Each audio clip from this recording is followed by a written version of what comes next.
आपका हो जाए अपमान तो चाणक्य के बताए तरीकों से दे सकते हैं जवाब। जीवन में कई बार ऐसी स्थिति उत्पन्न हो जाती है जब हमें किसी से अपमान सहन करना पड़ता है, कई बार अपनी की गई गलतियों के कारण तो कई बार बिना बात के अपमानित होना पड़ता है। हालांकि अपनी गलतियों के लिए हुए अपमान को इंसान सह लेता है, लेकिन कई बार बिना किसी गलती सबके सामने अपमानित होना पड़े तो सहना मुश्किल हो जाता है।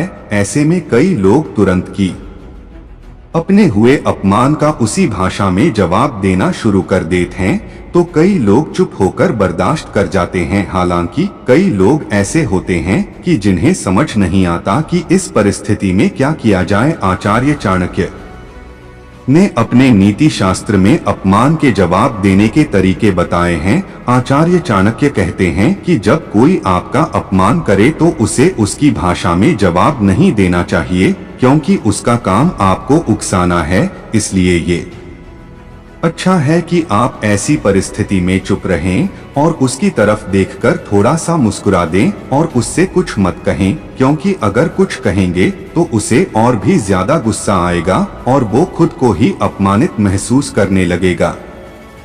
बहुत से लोग ऐसे होते हैं जिन्हें दूसरों को नीचा दिखाना अच्छा लगता है। आचार्य चाणक्य के मुताबिक ऐसे लोग जीवन में असफल होते हैं। वे कहते हैं कि एक समझदार इंसान कभी किसी का अपमान नहीं करेगा। वहीं बहुत से ऐसे भी होते हैं कि जिनके लिए सब कुछ सहन कर जाना ही सबसे बेहतर तरीका होता है। हालांकि चाणक्य कहते हैं कि अगर कोई शख्स अपमान करे तो उसे एक बार सहना समझदारी है, दूसरी बार हुए अपमान को सहन करना उस शख्स के महान होने का परिचय देता है। लेकिन चाणक्य कहते हैं कि तीसरी बार अपमान को सहन करना उस शख्स की सबसे बड़ी बेवकूफी होती है।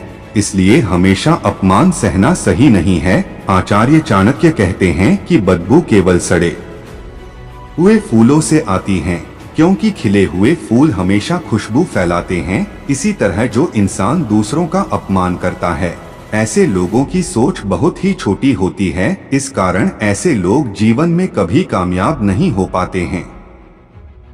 चाणक्य ये भी कहते हैं कि जिन लोगों को दूसरों का अपमान करना अच्छा लगता है, उन लोगों से दूरी बनाए रखने में ही भलाई है। यदि आपको यह जानकारी अच्छी लगी हो तो वीडियो को एक लाइक करके चैनल को सब्सक्राइब करें और कमेंट में जय श्री कृष्णा जरूर लिखें। धन्यवाद।